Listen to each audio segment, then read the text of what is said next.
ನಮಸ್ತೆ ಮಕ್ಕಳೇ, ನನ್ನ ಚಾನೆಲ್ಗೆ ಸ್ವಾಗತ.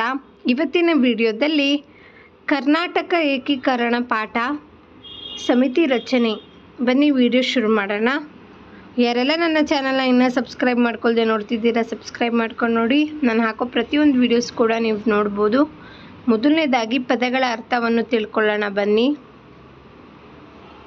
ಉದಯ ಅಂದರೆ ಹುಟ್ಟು, ಮೂಡು ಅಂತ ಅರ್ಥ. ಆಕಾಶವಾಣಿ, ಆಕಾಶದಲ್ಲಿ ಕೇಳುವ ಧ್ವನಿ.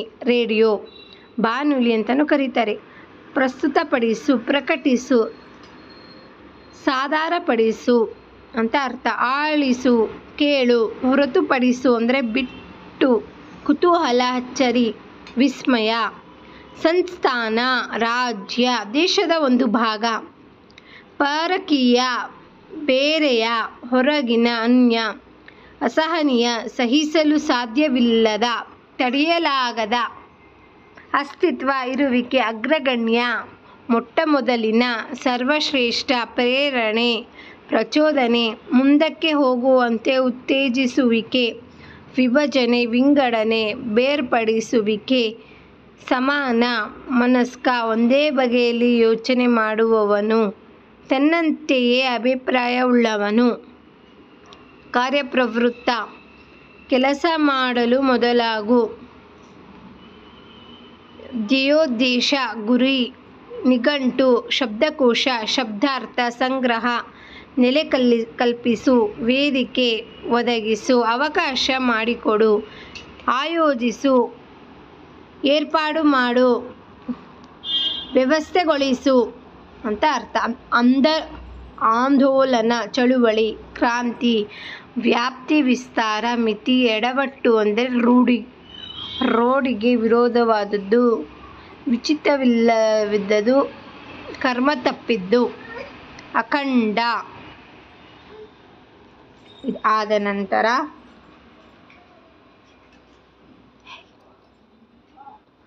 ಅಭ್ಯಾಸಗಳಲ್ಲಿ ನೋಡೋದಾದರೆ, ಆ ವಿಭಾಗದಲ್ಲಿ ನೋಡೋದಾದರೆ ಹೊಂದಿಸಿ ಬರೆಯಿರಿ.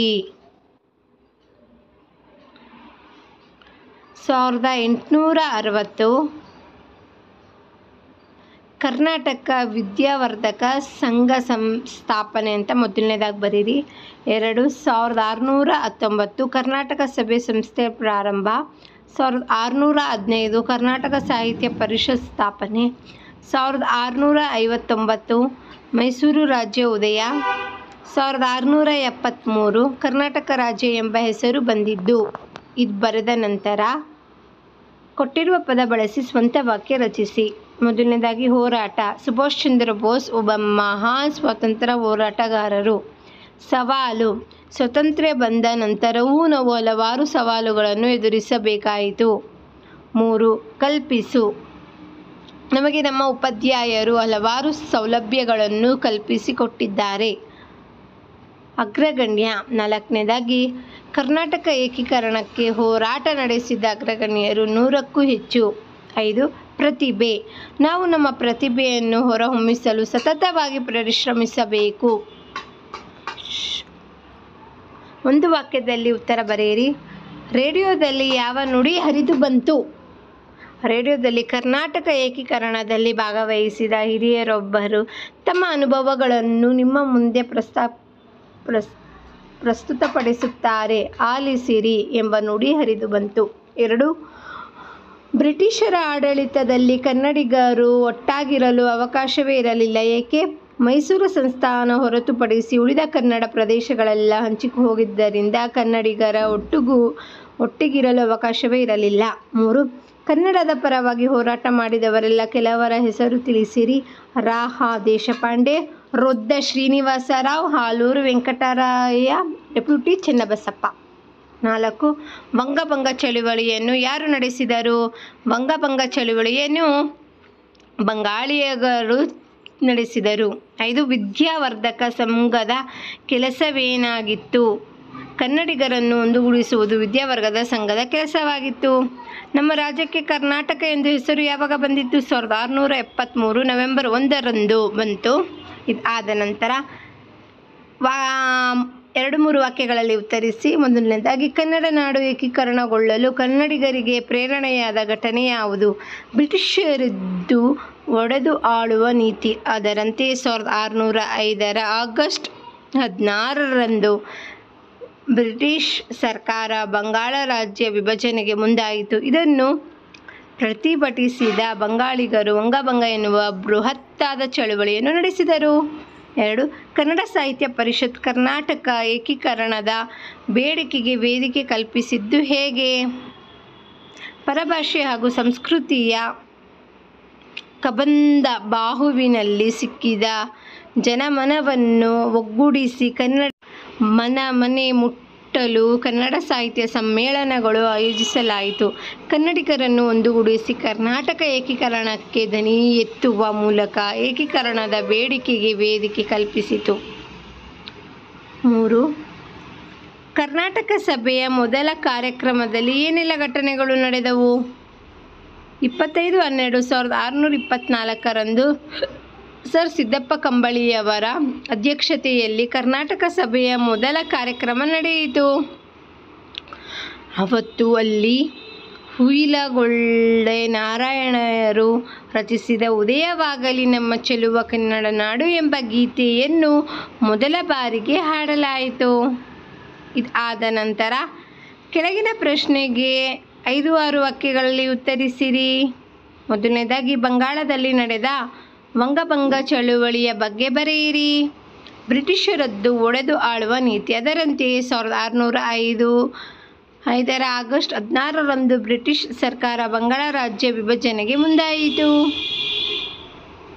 ಇದನ್ನು ಪ್ರತಿಭಟಿಸಿದ ಬಂಗಾಳಿಗರು ವಂಗಭಂಗ ಎನ್ನುವ ಬೃಹತ್ತಾದ ಚಳುವಳಿಯನ್ನು ನಡೆಸಿದರು. ಇದಕ್ಕೆ ಮಣಿದ ಸರ್ಕಾರ. ಇದಾದ ನಂತರ 2ನೇದಾಗಿ, ಲಾಲ್ ಪ್ರಚಿತ್ತ ಓದಿ ಪ್ರಶ್ನೆಗಳಿಗೆ ಉತ್ತರ ಬರೆಯಿರಿ. ಲಾಲ್ ಬಹದ್ದೂರ್ ಶಾಸ್ತ್ರಿಯವರು ಯಾವ ಉನ್ನತ ಪದವಿಗೆ ಏರಿದರು? ಲಾಲ್ ಬಹದ್ದೂರ್ ಶಾಸ್ತ್ರಿಯವರು ರಾಷ್ಟ್ರದ ಉನ್ನತ ಹುದ್ದೆಯಾದ ಪ್ರಧಾನಿ ಪದವಿಗೇರಿದರು. ಇವರು ಎಲ್ಲಿ ಯಾವಾಗ ಜನಿಸಿದರು? ಇವರು 1604 ಅಕ್ಟೋಬರ್ 2ರಂದು ವಾರಣಾಸಿ ಹತ್ತಿರದ ಮೊಘಲ್ ಸರಾಯಿಯಲ್ಲಿ ಜನಿಸಿದರು. ಈ ತಂದೆ ತೀರಿಕೊಂಡ ಬಳಿಕ ಶಾಸ್ತ್ರಿಯವರು ಹೇಗೆ ಬೆಳೆದರು? ತಂದೆ ತೀರಿಕೊಂಡ ಬಳಿಕ ಶಾಸ್ತ್ರಿಯವರು ತಾಯಿಯ ಆರೈಕೆಯಲ್ಲಿ ಅಜ್ಜನ ಮನೆಯಲ್ಲಿ ಬೆಳೆದರು. ಈ ಅಕ್ಟೋಬರ್ 2 ಇಬ್ಬರು ಮಹಾನ್ ವ್ಯಕ್ತಿಗಳ ಜನ್ಮದಿನ. ಅವರ ಹೆಸರೇನು? ಲಾಲ್ ಬಹದ್ದೂರ್ ಶಾಸ್ತ್ರಿ, ಮಹಾತ್ಮ ಗಾಂಧೀಜಿ. ದೋಣಿ ದಾಟಿಸುವವನಿಗೆ ಕೊಡಲು ಹಣವಿಲ್ಲದಾಗ ಶಾಸ್ತ್ರಿ ಏನು ಮಾಡಿದರು? ದೋಣಿ ದಾಟುವವನಿಗೆ ಕೊಡಲು ಹಣವಿಲ್ಲದಾಗ ಶಾಸ್ತ್ರಿ ಗಂಗಾ ನದಿಯಲ್ಲಿ ಧುಮುಕಿ ಈಜಿ ಮನೆ ಸೇರಿದರು. ಕೆಳಗಿನ 94 ಅಂಕಣದಲ್ಲಿ ನಮ್ಮ ರಾಷ್ಟ್ರದಲ್ಲಿ ಬಳಕೆಯಾಗಿರುವ ಹಲವಾರು ಭಾಷೆಗಳು ಮನಬಂದಂತೆ ಸೇರಿಕೊಂಡಿದೆ. ಅವುಗಳನ್ನು ಗುರುತಿಸಿ ಪಟ್ಟಿ ಮಾಡಿ. ಬಂಗಾಳಿ, ಉರ್ದು, ಹಿಂದಿ, ಪಂಜಾಬ್, ಗುಜರಾತಿ, ಕನ್ನಡ. ಇವಿಷ್ಟು ಬರೆದಿದ್ದೀನಿ. ಮಿಕ್ಕಿದ್ದು ನಿಮ್ಮ ಕಂಡ್ರೆ ಬರೀರಿ ಮಕ್ಕಳೇ. ಶುಭ ನುಡಿ. ಎಲ್ಲಾದರೂ ಇರು, ಎಂತಾದರೂ ಇರು, ಎಂದೆಂದಿಗೂ ನೀ ಕನ್ನಡವಾಗಿರು. ಕನ್ನಡಕ್ಕಾಗಿ ಕೈ ಎತ್ತು, ನಿನ್ನ ಕೈ ಕಲ್ಪವೃಕ್ಷವಾಗುತ್ತದೆ. ಇದಾದ ನಂತರ ಯೋಜನೆಯಲ್ಲಿ ಕರ್ನಾಟಕ ಏಕೀಕರಣಕ್ಕೆ ಹೋರಾಡಿದ ಕನ್ನಡಿಗರ ಭಾವಚಿತ್ರಗಳನ್ನು ಸಂಗ್ರಹಿಸಿ ಮತ್ತು ಆಲ್ಬಮ್ ರಚಿಸಿರಿ. ಪ್ರಯತ್ನ ಮಾಡಿ ಮಕ್ಕಳೇ. ಪೂರಕ ಓದಿನಲ್ಲಿ ಕರ್ನಾಟಕ ಏಕೀಕರಣಕ್ಕೆ ದುಡಿದ ಮಹನೀಯರ ಎಂಬ ಪುಸ್ತಕವನ್ನು ಓದಿರಿ. ಕನ್ನಡ ನಾಡಿನ ಉದಯಕ್ಕಾಗಿ ಹೋರಾಡಿದ ವ್ಯಕ್ತಿಗಳ ಬಗ್ಗೆ ತಿಳಿದುಕೊಳ್ಳಿರಿ. ಕನ್ನಡ ನಾಡಿನ ಕುರಿತಾದ ಗೀತೆಗಳನ್ನು ಕಲಿಯಿರಿ. ಇದೆಲ್ಲ ಪ್ರಯತ್ನ ಮಾಡಿ ಮಕ್ಕಳ.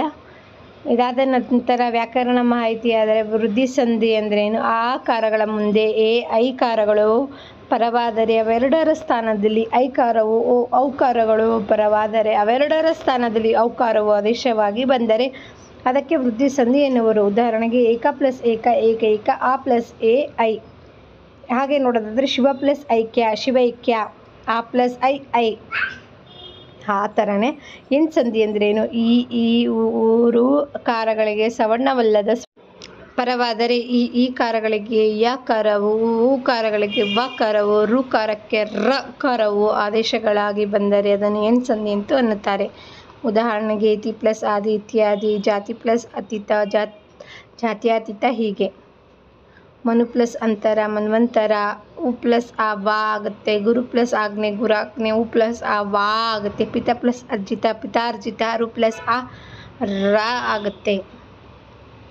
ಇವೆಲ್ಲ ಇದಕ್ಕೆ ಉದಾಹರಣೆಗಳು. ಇಲ್ಲಿಗೆ ಕರ್ನಾಟಕ ಏಕೀಕರಣ ಎಂಬ ಪಾಠ ಮುಗಿದಿದೆ. ನಿಮಗೆ ನನ್ನ ವಿಡಿಯೋ ಇಷ್ಟವಾದರೆ ನನ್ನ ಚಾನಲನ್ನು ಸಬ್ಸ್ಕ್ರೈಬ್ ಮಾಡ್ಕೊಳ್ಳಿ. ಮತ್ತೆ ಮುಂದಿನ ವಿಡಿಯೋದಲ್ಲಿ ಸಿಗೋಣ. ಧನ್ಯವಾದಗಳು ಮಕ್ಕಳೇ. ಬಾಯ್ ಬಾಯ್.